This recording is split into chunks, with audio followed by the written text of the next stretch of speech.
본문 제목은 아시다시피 무엇이 지혜인가라는 제목입니다.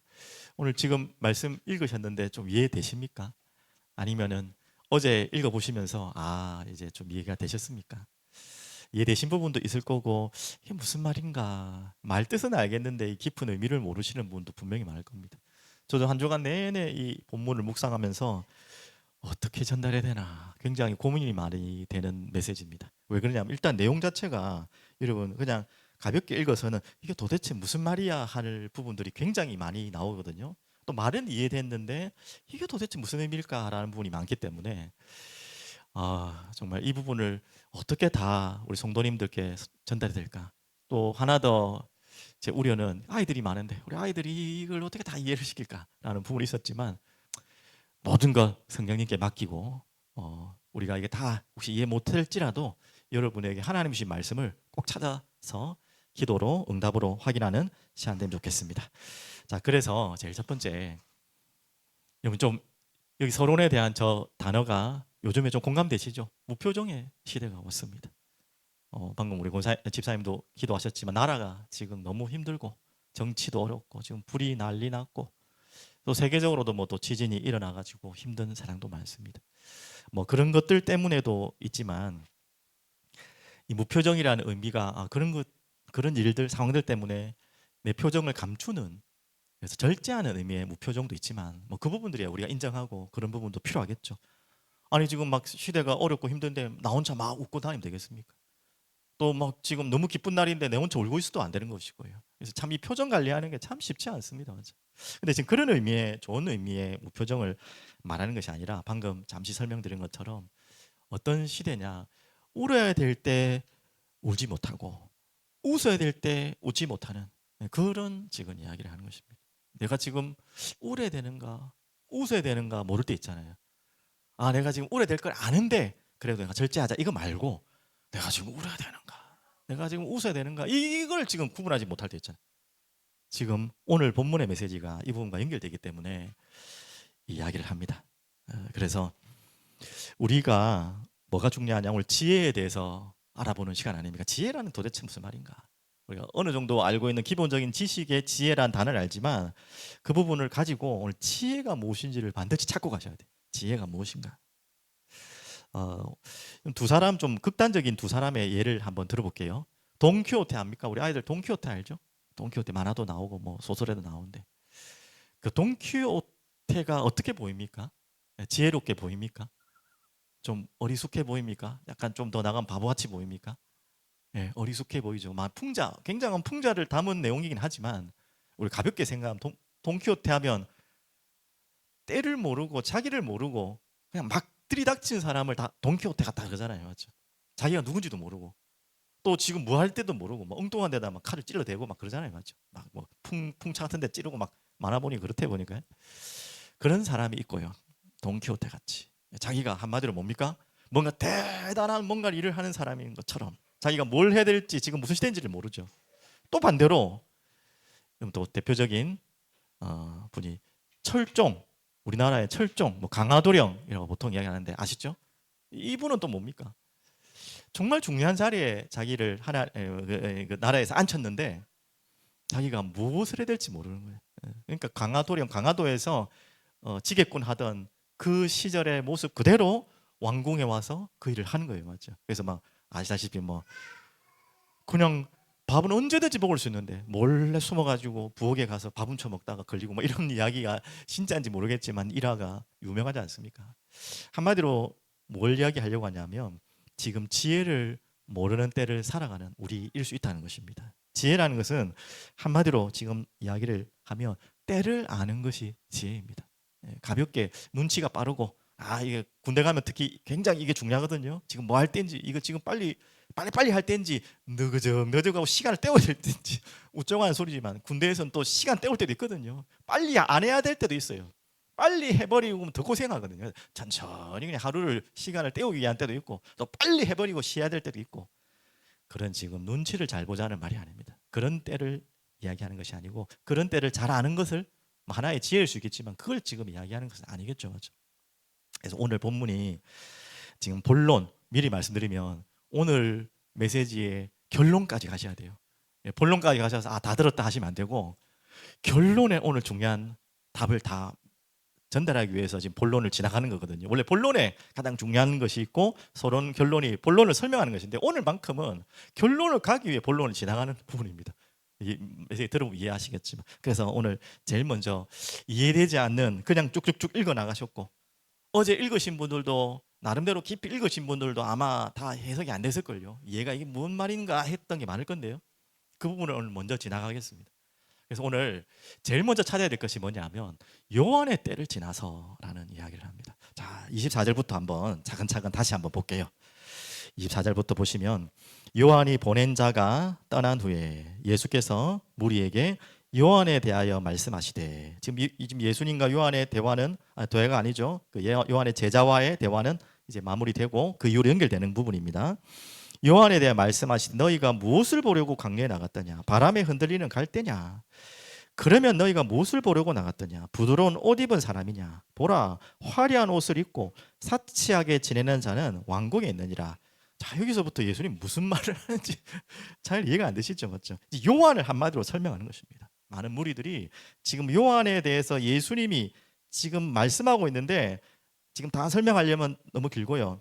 이런 자가 요한이다는 거예요. 갈대 흔들리는 갈대 같은 그런 사람이 아니고 또 화려한 옷을 입고 부드러운 옷을 입고 있는 왕궁에 자리 잡은 그런 사치하는 그런 인물도 아니다. 지금 요한을요 굉장히 칭찬하고 있는 장면들의 내용입니다, 맞죠? 그리고 26절 그러면 너희가 무엇을 보고 나갔더냐 그러면서 이제 본격적으로 말씀하시죠. 요한은 바로 선지자다. 그렇게 말씀하시면서 그런데 옳다. 내가 너에게 이르노니 선지자 맞지만 선지자보다 훌륭한 자죠. 계속해서 요한을 붕붕붕붕 일부러 띄우는 게 아니라 정확하게 명확하게 요한을 높이고 있죠, 맞죠? 그러면 27절 이 요한이라는 인물이 왜 그렇게 대단한 자인지 27절에 나옵니다. 보라 내가 내 사자를 내 앞에 보내노니 그가 내 앞에서 내 길을 준비하리라. 이 부분이 벌써 말라기서 3장 1절의 구약에 이미 예수님을 예언하기 위해서 예수님이 오기 전에 엘리야 같은 선지자가 와야 된다는 말이죠. 그럼 거꾸로 이야기하면 엘리야 같은 세례 요한이 선지자가 오지 않으면 예수님 올 수 있습니까 없습니까? 성취되겠게 말씀이 당연히 올 수가 없는 것이죠. 그래서 반드시 세례 요한이라는 인물이 와야 된다는 거죠. 그만큼 중요한 인물이다. 그래서 구약의 그 많은 선지자들보다 훨씬 더 선지자보다 중요한 사람이다. 지금 그 이야기를 합니다. 자, 조금 더 설명드릴게요. 그러면서 이제 28절 제일 여러분들 이해되지 않는 부분이 28절에 또 중요한 부분입니다. 오늘 말씀을 이해하려면 반드시 넘어가야 될 말씀이에요. 28절 한번 다 같이 읽어보겠습니다.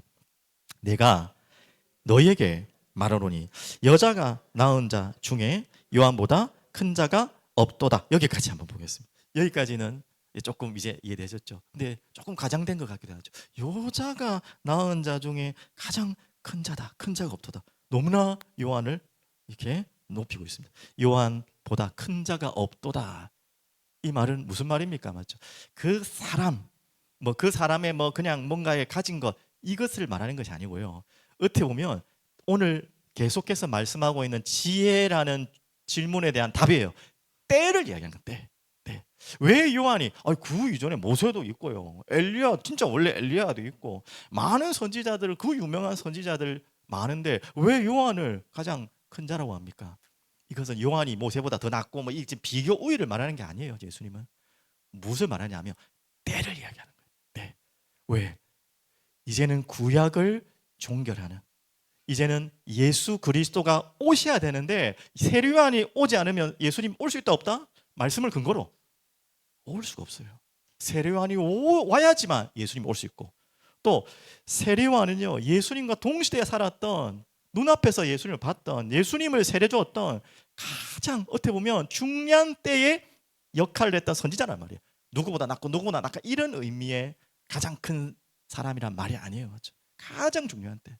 조금 더 설명드리면 이제 구약의 시대를 넘어서 신약의 시대로 예수의 시대로 그래서 이 이야기를 하고 있는 것입니다. 그래서 로마서 10장 제가 한 구절 좀 읽어드리면요.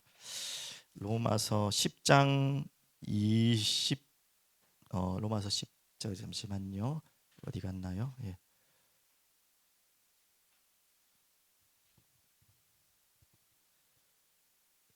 예, 로마 10장 4절. 예, 여기 있네요. 자, 로마 10장 제가 읽어드릴게요. 찾아보셔야 됩니다. 그리스도는 모든 믿는 자에게 의를 이루기 위하여 율법의 마침이 되시니라. 이 그리스도께서 율법의 마침, 또 우리가 알고 있는 율법의 완성을 이루기 위해서 오셨잖아요. 그러면 그 이전까지, 이 율법의 마침 이전까지 역할에 대해 구약, 율법, 거기에 어떻게 보면 마지막 선지자 역할을 했던 사람이 세례요한이. 쉽게 말하면 이제는 예수님께 완전히 이제 바톤 터치를 하는 거죠. 새 시대가 온 거예요, 맞죠? 그런 의미에서 요한이 가장 큰 자다라고 예수님께서 계속 높여준 거예요. 그러면 이게 우리가 요즘 흔히 말하는 빌드업이에요. 요한을 높이려는 게, 요한을 드러내려는 게 아니라 결국은 누구를 설명하려고 하느냐, 자기를 설명하시려고 하는 것이고, 또 여러분을 지금 이야기하는 것입니다. 이게 무슨 말이냐? 자, 한번 보겠습니다. 요한의 보다 큰 자, 요한의 때를 지났다는 말은 뭐냐? 오늘 28절, 그러나 이전까지 읽었죠? 28절 그러나부터 한번 읽어보겠습니다. 그러나 하나님의 나라에서는 극히 작은 자라도 그보다 크니라 하시니. 자, 이제 이 부분이요. 자, 이제 여기서도 좀 쪽으로 들잖아요. 아니, 여기는 우리까지 포함되는데 하나님 나라에서는 극히 작은 자라도 그보다, 방금 세례요한을 그렇게 높여놓고 그렇게 큰 자라고 해놓고, 이제는요 하나님 나라가 오면 이제 그 요한보다 작은 자가 없다는 만큼, 극히 작은 자도 한마디로 요한보다 작은 자가 없다고. 이게 또 무슨 말입니까? 그러면 시큰 요한을 떼어놓고, 그러면 뭔 말입니까? 이것도 요한보다 당신이 낫고 누구보다 낫고 이 비교를 말하는 게 아니라 때를 이야기해요. 계속해서 때를 이야기하는 것입니다. 지금 예수님은 잘 아시죠? 뭐 더 이상 비교할 필요가 없는 것이고, 요한의 때 구약의 마침, 율법의 마침을 하고 새로운 율법을 완성하시는 시작이 바로 예수 그리스도 아닙니까? 자, 이제 그분에 대해서는 제가 더 이상 설명 안 해도 아는 것이고, 자, 그러면 하나님의 나라라는 말은 예수님이 오신 하나님의 나라의 시작이죠, 맞죠? 그러면서 이제 여러분과 저희는 어떤 시대를 살아가고 있습니까? 그보다 크다는 말은, 또 여러분 요한복음 14장 12절 말씀을 혹시 기억나십니까? 여기도 우리가 감히 동의할 수 없었던 어려운 본문이잖아요. 예수님이 너희들이 제자들 보고 나보다 더 큰 일을 할 거다. 여러분, 그 이해됩니까? 맞죠? 이것도 비교 우애를 말하는 게 아니에요. 어떻게 감히 우리가 세례요한은 둘째 치고 예수님보다 더 큰 일을 할 수 있는 일을 할 수 있습니까? 이 말도 나와 너와 뭐 인간의 크기, 뭐 일의 크기를 말하는 게 아니라 때를 이야기하는 거예요. 때를 이야기하면 여러분 조금 더 이해가 쉬울 것입니다, 맞죠? 그래서 이 때를 이야기한다는 말은 뭐냐? 지금 갈수록 이 때가 중요한 때가 오고 있다는 것입니다. 지금 예수님이 오셨죠. 그러면 예수님이 오신 그때보다 지금이 중요하겠습니까? 안 중요하겠습니까? 제가 지금 말한 의도를 이야기한다면 갈수록 중요한 때가. 왜? 하나님의 나라가 가까이 오고 있기 때문에. 이거 우리는 시간을 사는 자들에게 이야기하는 것입니다. 이 조금 뭐 비유가 안 맞겠지만 좀 조심스럽지만 조금이라도 이해를 해드리려면, 예전에 뭐 요즘 뭐 드라마 같은 거 있잖아요. 현대 사람이 과거로 가는, 뭐 말이 안 되는 이야기지만 과거로 가가지고 막 하는 거 있지 않습니까? 그때 제가 한번 좀 재밌게 봤던 게, 공부 굉장히 못했던 아이가 하나 있어요. 거의 뭐 돌대가리고 옛날 꼴찌한 아이인데 어느 날 과거로 딱 가버렸네요. 과거로 딱 가버리니까 그 아이가 어떻게 됐겠습니까? 천재가 돼요. 근데 자기도 놀라는 거예요. 자기가 알고 있는, 자기 반에서 맨날 꼴등하고 맨날 바보로 취급받았는데 과거로 가보니까 자기가 알고 있는 그 지식만 해도 천재가 되는, 무슨 말인지 이해되셨죠? 맞죠? 그러니까 뭐 이해되지 않은 것을 다 알고 있는 거예요. 뭐 다 풀어주고 막 하니까. 여러분, 그런 뭐 참 재미난 프로를 보셨을 것입니다. 지금 여러분이 휴대폰이라는 걸 아무도 지금 뭐 돈이 없어서 못 들고 하시면 없잖아요, 맞죠? 다 들고 있잖아요. 뭐 귀찮아서 안 들고 다니시죠. 근데 그것이 여러분 처음 휴대폰 나왔을 때, 폴더폰 나왔을 때 센세이션 했잖아요. 아이고, 휴대폰이 접혀? 난리 났잖아요, 맞죠? 그 가진 사람하고 지금 가장 싸구리 휴대폰을 가지고 있는 사람이랑 누가 더 좋은 것을, 제가 조금 무슨 말인지 알겠죠? 당연히 그때 시대에는 폴더폰 들고 있는 사람이 최고였어요. 사장님, 회장님 뭐 한두 분 들고 있었단 말이에요. 근데 지금은 그거 들고 있으면요 사람 취급도 안 하면 죄송해요. 우스운 이야기지만 제가 조금 이게 비유가 맞진 않지만 무슨 말인지 알겠죠?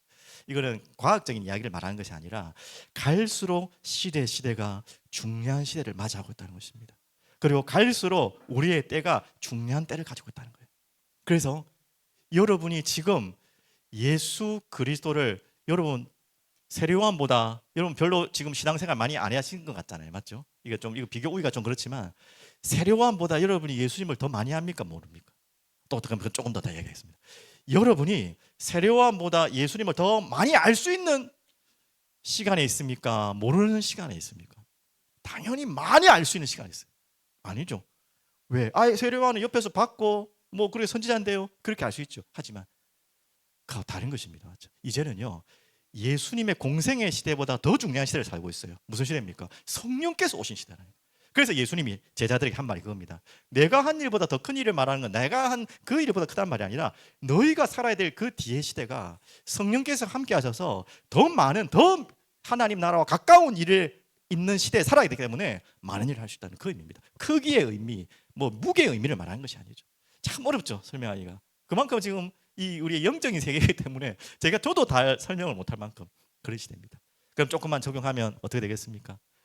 갈수록 우리 후대들이 중요한 이유가 우리 자녀니까, 어이구 다음 미래가 중요하니까를 넘어서 우리의 후대들은 여러분보다 훨씬 중요한 시대를 살아야 되는 것입니다. 또 반대로 말해볼까요? 지금 우리가 사는 시대보다 훨씬 더 어려운 시대를 살 수도 있다는 것입니다. 맞죠? 그래서 우리가 후대 교육을 한다는 건 단순히 내 자녀니까 뭐 이 복음이 전달돼야 되니까 정도가 아니라 갈수록 더 많은 것을 알아야 되고 영적으로 중요한 일을 해야 되는 시대가 오고 있다는 거예요. 이게 말세 시대입니다. 이렇게 여러분이 조금이나마 이해를 좀 했으면 좋겠습니다. 자, 그러면 결론에 조금 더 정리해 드릴 텐데요. 두 번째, 자, 이 때를 안다는 게 그만큼 중요하다는 걸 이야기를 하는 것입니다. 우리가 지금 어느 때에 살고 있고 여러분이 어느 때에서 여러분이 무엇을 해야 될 존재인지, 여러분이 정말 연약하고 뭐 정말 아무것도 되는 것 같지 않고 낙심하고 절망할 때도 많지만 여러분이 지금 살고 있는 때가 얼만큼 복받았고 이런 때에 여러분이 하나님 자녀로 산다는 거, 성령님을 모시고 살아간다는 게 얼만큼 어마어마한 것인지 그걸 여러분 알아라는 것이죠. 자, 그러면 이걸 모르는 자를 한번 오늘 예수님이 잘 비유를 하면서 이들을 질책하는 장면이기도 하고 또 메시지하는 장면이죠. 자, 29절부터 한번 보겠습니다. 다 하셨죠? 모든 백성과 세리들은 이미 요한의 세례를 받은지라 이 말씀을 듣고 하나님을 의롭다 하되 30절 바리새인과 이제 율법 교사들은 그의 세례를 받았습니까? 안 받았습니까? 받지 아니하므로 그들 자신을 위한 하나님의 뜻을 저버리느니라. 자, 이제 본격적으로 누군가를 지금 포커스를 맞추고 그들을 질책하는 장면들이 나오죠. 그러면서 이 바리새인과 세리인들을 어떻게 표현해? 이 세대 사람으로 같이 좀 묶어서 이야기를 하고 있습니다. 자, 그러면서 여러분 또 이해되지 않는 비유가 나오죠. 32절 한번 보겠습니다. 비유하건대 아이들이 장터에 앉아 서로 불러 이르되 우리가 너희를 향하여 피리를 불어도 너희가 춤추지 않고 우리가 곡하여도 너희가 옳지 아니하였다 함과 같도다. 이게 무슨 말인지 이해되시겠습니까? 33, 34절 한번 더 올라갈게요. 세리 요한이 와서 떡도 먹지 아니하며 포도주도 마시지 아니하며 너희 말이 귀신이 들렸다 하더니 또 34절에는요 예수님이죠. 인자는 와서 먹고 마시며 너희 말이 보라 먹기를 탐하고 포도주를 즐기는 사람이요 세리와 죄인의 친구로다 하니. 지금 세리요한과 예수님을 다 극으로 몰아놓고 지금 비난하고 있는 바리새인과 서기관들의 이야기를 꼬집어서 이야기하는 거예요. 그러면서 어떤 지금 비유를 들었다고요? 장터에서 아이들이 놀고 있는 비유를 듭니다. 자, 이 부분 여러분들이 시대적인 배경을 모르면 도저히 알 수 없는 부분이죠. 어떤 배경이냐면 지금 그런 노래 없는지 모르겠지만 장터 같은데 아이들끼리 무리를 지어서 무슨 놀이를 하냐면 장례식 노래 같은 거 있잖아요. 그럼 장례식 놀이를 한다 치면 뭐 해야 되겠습니까? 아이들이 고구라고 우는 척이 우는 척한 놀이를 해야 되죠. 그 다음에 뭐 결혼식 놀이를 한다자 그러면 뭐 해야 되겠습니까? 아이들이 웃고 즐기고 춤추고 막 놀아야 되잖아요. 근데 이때 이 아이들이 이걸 잘 안 한다는지 못 알아들 때 있잖아요. 곡해야 될 때 막 웃고 장난치고 결혼식 가가지고 울고 불고 막 장난치려고 일부러도 그러겠죠, 맞죠? 장난치려는 아이들도 있을 거고, 그러니까 엉망진창인 거예요. 그런 아이들을 비유해서 그런 때를 모르고 울 때 웃고 있고 우려될 때 웃고 있는 그런 때를 모르는 바리새인들, 서기관들, 더 나아가선 이 시대 사람들에게 지금 너무나 전곡을 찌르는 메시지입니다. 그러면서 어떻게 그러면 울 때 웃을 때를 모르냐? 특히 34절, 33절 보십시오.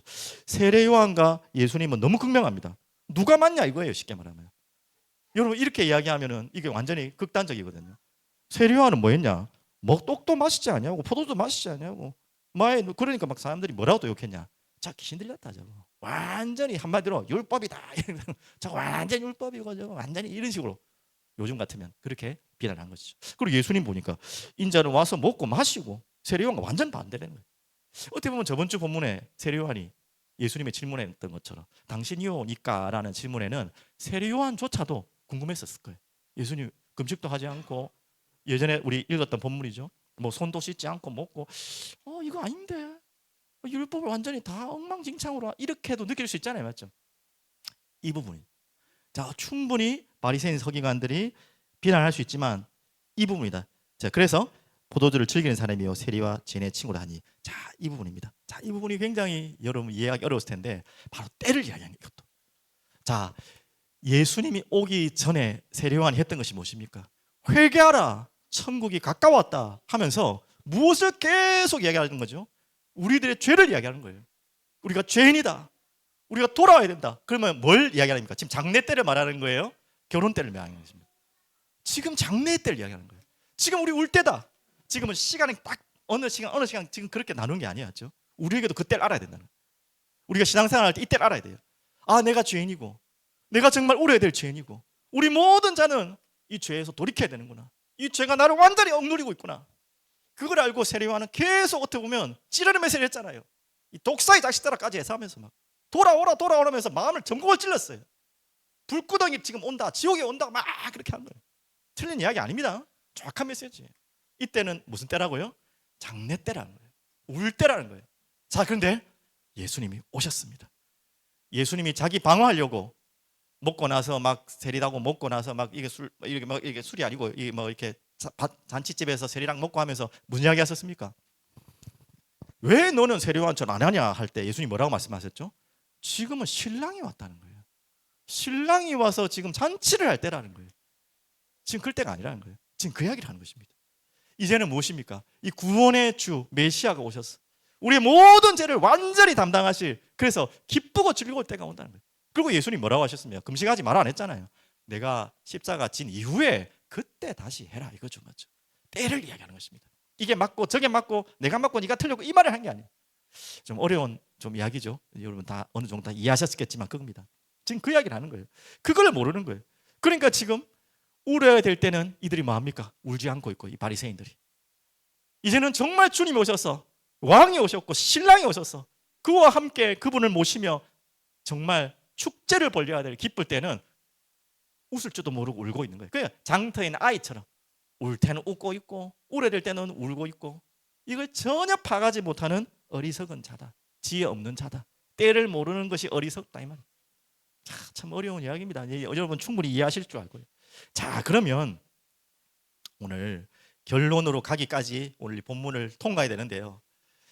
가장 중요한 제가 이번 주에 이 말씀 가운데 핵심으로 붙잡은 구절은 35절을 저는 예수님이 이야기하시려고 이렇게 많은 빌드업을 이야기하셨구나 라고 저는 붙잡았어요.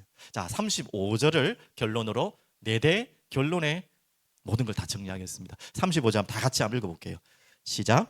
지혜는 자기의 모든 자녀로 인하여 옳다함을 얻느니라. 자 여기서도 아리송이 무슨 말이야 도대체. 지혜는 자기의 모든 자녀로 인하여 옳다함을 얻더라. 지혜가 무슨 사람도 아니고 사람처럼 해놨죠. 무슨 누군가의 인격체처럼 해놨죠. 맞습니다. 그렇게 읽는 게 맞아요. 지혜를요 의인화한 거예요. 사람이 아닌 어떤 인물처럼. 지혜는 이제 나오겠지만 자 그러면 결론으로 나왔지만 지혜라는 무엇인가를 넘어서 그러면 여러분과 저는 지혜자가 돼야 되지 않겠습니까? 어리석은 자 되면 안 되잖아요. 바리새인처럼 울어야 될 때 웃고 있고 정말 회개하고 눈물로 나의 죄를 통곡해야 될 때는 시실 웃으면서 마음껏 죄짓고 있고 정말 주님이 오셔서 십자가에 나의 모든 죄를 해결했다는데 거기서 울고 있고 그러면 안 되겠죠, 맞죠? 이 두 가지가 여러분 때를 알아야 되잖아요. 지혜자라는 뭐냐? 오늘 말씀 그대로 때를 아는 자입니다. 전체를 이야기하면 오늘 전체 본문은 때를 아는 자. 그래서 다시 한번 무표정이라는 단어를 한 번 더 짚고 넘어가야겠는데요. 울어야 할 때를 진짜 울고 맞죠? 여러분 그때 알아야 됩니다. 정말 내가 죄성에 있고 죄인인 것을 알고 또 나의 죄에 대한 이 정말 예민함과 절박함이 있어야 돼요. 또 반대로 이것만 계속 있으면 안 돼요. 그걸 가지고 또 뭘 가져야 되죠? 정말 웃어야 될 때. 그래.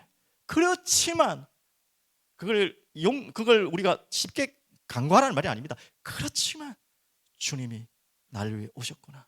날 위해 죽으셨구나. 날 위해 살아나셨구나. 거기에 대해서 너무나 기쁘고 감격해야 됩니다. 이 두 가지가 같이 가는 것이지 절대 분리되는 것이 아닙니다. 진정한 회개와 눈물이 있는 자는요, 진정한 기쁨이 있는 거예요. 반대로 진정한 눈물이 없는 자는 진정한 기쁨이 올 수가 없어요. 여러분, 이 때를 아는 자. 그래서 무표정할 이유가 아니에요. 웃을 때 웃을 줄 알고 울 때 우는 자가 되는 것이 하나님이 여러분과 저에게 원하는 사람입니다. 그게 바로 지혜, 자애죠, 맞죠?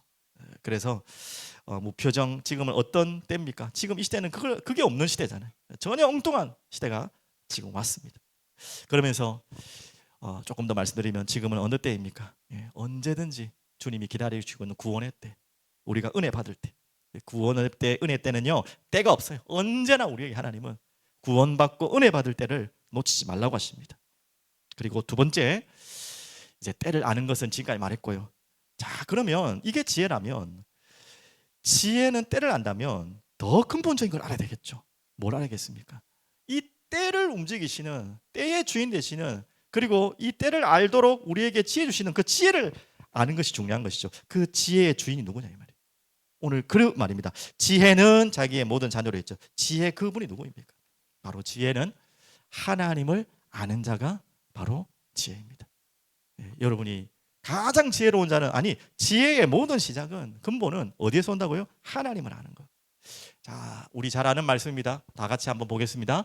여호와를 경외하는 것이 지혜의 근본이요, 거룩하신 자를 아는 것이 명철이니라. 아멘이시죠? 하나님을 아는 것.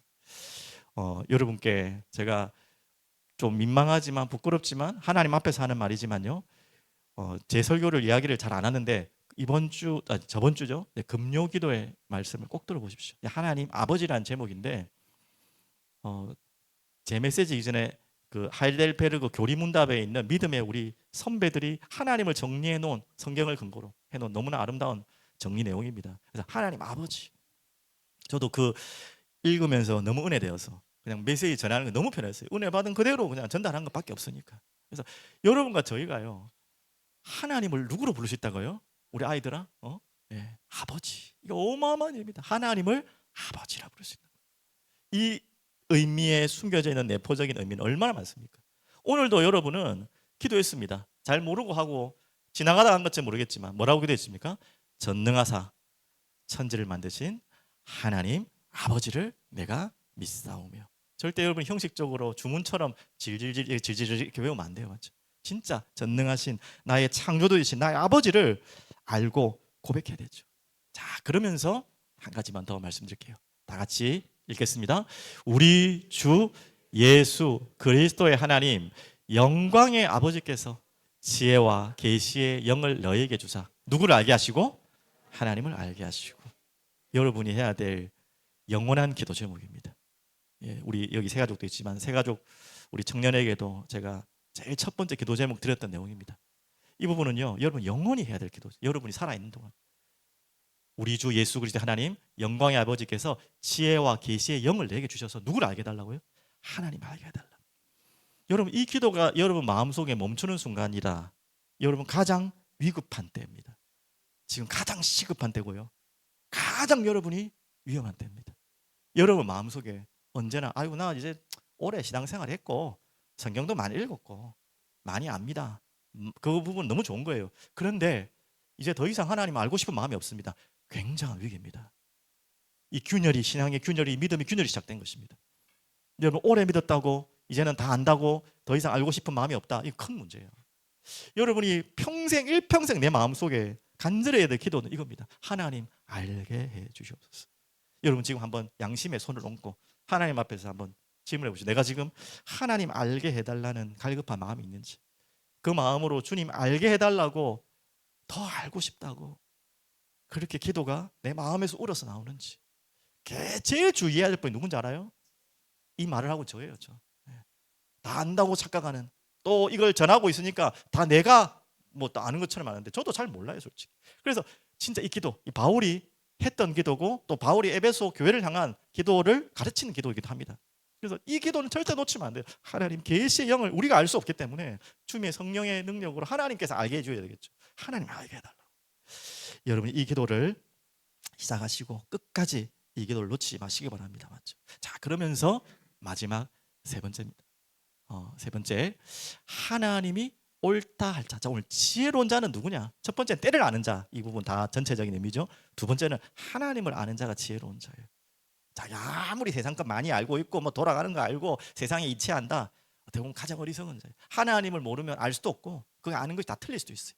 하나님을 아는 지혜로 여러분 내 마음이 충만케 해달라고, 그 갈급한 마음 끊이지 않게 해달라고. 그러면서 마지막 지혜로운 자는 이것입니다. 오늘 이 35절에 대한 내용이에요. 자, 지혜는 자기의 모든 자녀로, 그런 말하면 지혜의 자녀를 말하는 거예요. 지혜로부터 태어난 자녀, 어려운 단어입니다. 모든 자녀로 인하여 옳다함을 얻느니라. 자, 여러분이 이 땅을 살아가는 가장 지혜로운 자는요, 자, 쉽게 말하면 저 고백이 여러분의 인생을 통해 드려져야 되겠고, 여러분을 보는 모든 사람의 인생이 여러분을 통해 저것이 고백돼야 돼요. 다 같이 고백해 볼까요? 저 좀 높임말을 제가 줄였기 때문에 높임말 넣었을 때, 하나님은 옳으십니다. 시작. 하나님은 옳으십니다. 하나님은 옳으십니다. 여러분 정말 믿으십니까? 여러분 이게 지금 당연한 거죠. 여기 뭐 예수 믿는 분들이고 예배드리러 오신 분들이 저 사실을 부정하는 분은 없겠죠. 근데 저 사실이 우리 가운데, 우리 마음속에 부정될 때가 있다니까요. 자, 어느 때입니까? 자, 이럴 때 우리가 항상 고백해야 되는데 이럴 때 아닙니까? 우리가 알거니와 하나님을 사랑하는 자, 그의 뜻대로 부르심을 입은 자들에게는, 자, 여기서 이제 함정이 있습니다. 모든 것이 합력하여 선을. 저 말씀에 누가 아멘이나 안 할 사람이 있습니까? 우리 다 저 말씀 알죠? 근데 저기에 있는 모든 것에 대해서 여러분이 만날 때마다 이 그 다음 것이 딱 멈춰볼 때가 있잖아요. 아니, 당연히 좋은 일, 또 이런 저는 뭐 좋아가지고 엮여가지고 막 잘된 일, 그럴 때는 아멘 하시겠지만, 저 모든 것 속에서 여러분이 이해할 수 없는 일, 도저히 받아들이고 싶지 않은 일, 받아들일 수 없는 일, 다양하겠죠. 그것까지도 하나님은, 선이라는 말은 무엇입니까? 옳습니다. 하나님 옳습니다. 하나님 옳으십니다. 하나님이 의십니다. 오늘 이 본문이요, 29절에도 여러분 지나가면서 읽었습니다. 한번 보실까요? 7장 29절에 모든 백성과 세리들은 이미 요한의 세례를 받은지라 이 말씀을 듣고 뭐라고 나와있죠? 하나님을 의롭다 하되. 우리가 하나님의 백성으로서 지혜로운 자로 살아가는 가장 최고의 지혜는 뭐냐? 우리가 자랑하고 증거될 게 뭐냐? 하나님은 옳으신 분이다. 하나님의 의를 증거하는 자가 지혜로운 자고, 우리가 살아야 될 이유고, 이때를 살아야 될 마지막 때입니다. 왜 그러냐? 저것을 계속 공격할 거거든요. 세상은 뭐 100%예요. 저거 공격하잖아요. 계속 공격. 하나님 어디 있냐? 하나님 계시다면 어떻게 세상 이럴 수가 있냐? 말도 안 되는 논리지만 정말 거부할 수 없는 논리로 계속 공격하잖아요. 근데 그건 세상의 공격이고, 여러분 자신이 한 번씩 저런 질문을 할 때 있단 말이에요. 하나님 정말 옳으신 분 맞으십니까? 옳으신데 이럴 수가 있습니까? 라는 질문이 똑같이 드렸죠. 자, 여기에 대해서 정말 저 고백을 할 수 없는 자리에 있는 사람, 우리 금요일에도 말씀드렸지만 한 분만 소개해드리겠습니다. 너무나 잘 아는 분, 자, 이분입니다. 자, 다 같이 한번 읽어보겠습니다. 당신들은 나를 헤아려 하였으나 하나님은 그것을 선으로 바꾸사 오늘과 같이 많은 백성의 생명을 구원하게 하시려 하셨나니. 자, 이 누구의 고백입니까? 우리 아이들. 누구의 고백? 우리 아이들. 산이 잘한다. 알면서 요셉이 지금 누구에게 한 이야기를 했죠? 지금 여기 나와 있네. 맞습니다. 당신들이 했지만 형들에게. 형들이 무슨 일을 했어요? 요셉에게? 그 전에 한 일이 있잖아. 어떻게 했죠? 요셉을? 빠뜨렸죠. 구더기에다가. 왜 빠뜨렸까? 놀다 오라고? 왜? 아유, 너무 잘하네요. 근데 지금 뭐라 하는지 못 들었어. 하여튼 쉬운 말로 요셉을 죽이려고 했다니까. 죽이려고. 근데 한 형이 죽일까지 너무 했다. 그래서 좀 살려둔 거죠, 맞죠? 그런 의미로 한마디로 죽으려 했던 형들을 요셉이 총리가 되어서 총리 자리에서 저에게 하는 것입니다. 그럼 요셉이 다 알았을까요? 그 당시에 아 형들 하나 죽이려고 했고 저게 다 좋은 일로 바뀔 거야. 과연 그랬을까요? 감옥에도 또 갔잖아요. 노예로 갔다 감옥으로 갔잖아요. 아 이 일이 또 다 감옥에 가서 또 일 거야. 모르겠습니다. 요셉이 알았을 수도 있죠. 알았건 몰랐던 아마 근본적으로 알았겠죠. 하나님이 선하시다는 걸 알았겠죠. 그래서 건드리지 않았겠죠. 하지만 어떻게 하나님이 하실지는 몰랐을 거예요. 맞죠? 우리에게 요셉의 너무나 많이 아는 이야기지만 우리에게 많은 교훈을 주는 이야기입니다. 여러분과 저에게는 도저히 옳지 않을 거라는 일들이 많이 일어나고 있어요. 그것도 하나님이 하신 일이라고 우리가 인정할 수밖에 없는. 하지만 여러분은 반드시 하셔야 됩니다. 다시 앞구절 다시 볼게요. 이렇게 인정하셔야 돼요. 자, 우리가 알거니와 하나님을 사랑하는 자 곧 그의 뜻대로 부르심을 입은 자들에게는 모든 것이 합력하여 선을 이루니라. 자, 하나님이 정말 찾고 있는 자. 오늘 35절 그 이야기예요. 지혜는 자기의 모든 자녀로, 이 지혜를요 하나님으로 대입해도 맞는 말입니다. 하나님은 한마디로 자기의 모든 자녀로 인하여 옳다함을 얻으니라. 하나님은 그렇게 되기를 원하세요. 그렇게 되실 수밖에 없는 분이고요. 근데 누구를 통하여? 자기의 자녀를 통하여. 여러분 정말 이 시대에 하나님이 옳다고 말할 수 없는 이 시대, 말하지 않는 시대에 하나님 나 한 사람만이라도, 모든 사람이 하나님을 부정하고 하나님을 아니라고 해도 나 한 사람만은 주님이 하나님이 옳으십니다 라고 말할 수 있는 사람을 찾고 있는 거예요. 그런 사람 중에 한 사람이 우리 청소년 그때 수련회 때 배웠죠? 말씀 들었죠? 다윗도 그런 인물이었어요. 안 그랬습니까? 아무도 나가설 수 없을 때 하나님이 옳습니다, 하나님이 맞습니다라고 끝까지 나왔던 다윗처럼 오늘 하나님이 찾는 한 사람, 가장 지혜로운 자는 누구이십니까? 하나님이 옳다고 말할 수 있는 자, 그게 가장 지혜로운 자예요. 여러분이 그 사람 되길 바랍니다. 그리고 하나님을 의로우시다라는 이 믿는 자를 통해서 하나님은 증명해 보이실 것입니다. 오늘 여러분 그 믿음의 사람 되길 바랍니다. 다시 조건을 말합니다. 어떤 상황 속에서도, 어떤 모든 것, 모든 일 속에서 어떤 일이 내게 닥쳐와도 하나님은 옳으십니다. 어떻게 될지 모를지라도 그 뒤에가. 오늘 여러분의 그 고백이 우리 아이들과 저희의 고백이 되길 바랍니다. 마지막 결론 한마디만. 이미 그 증거가 예수 그리스도시잖아요. 맞죠? 예수 그리스도, 그분의 죽으심이. 어떻게 그런 일이 있습니까? 어떻게 하나님의 아들이 십자가에 죽을 수 있냐 이거예요. 그런데요, 그 사건이 하나님이 가장 옳다는 것을 증명하기 위한 예수님의 희생이었죠. 맞죠? 그래서 하나님의 공의를 이루시는 자리요, 그 속에 있는 하나님의 사랑을 이루신 자리요. 그래서 하나님은 옳으십니다. 절대 우리의 판단이 옳다고 하나님을 재고, 하나님의 말씀을 재고 판단하고 자르고 재단하고, 절대 우리는 그럴 수 있는 존재가 아니에요. 하나님이 옳으시다, 하나님이 의로우시다는 증거 안에서 모든 걸 찾아 나가야 돼요. 그렇지 않으면 모든 게 다 무너져요. 오늘 그 시간 되기를 간절히 기도드립니다. 기도하겠습니다. 전능하신 하나님 아버지 감사합니다. 오늘도 예배를 하나님께 드리며 감사합니다. 우리가 순간순간 많은 상황 속에서 우리가 옳게 생각하고 우리가 맞다고 생각했어. 그래서 이해할 수 없는, 도저히 용납할 수 없는, 받아들일 수 없는 많은 옳지 않을 것 같은 우리의 상황과 환경 속에 놓일 때가 있습니다. 그래서 이 어리석은 어두운 눈을 가지고 한 치 앞도 보지 못하는 이 어리석은 지혜로 하나님을 원망하고 하나님을 재단하고 하나님의 말씀을 불순종할 우리들의 마음이 너무나 많습니다. 주님, 오늘 그 마음을 용서해 주시고 우리를 지혜로운 자로, 하나님을 더욱 알도록, 그래서 하나님의 때를 알도록, 그래서 하나님의 옳으심을 증거하는 자로 우리를 세우시고 인도하여 주시옵소서. 감사드리며 살아계신 예수 그리스도 이름으로 기도드립니다. 아멘.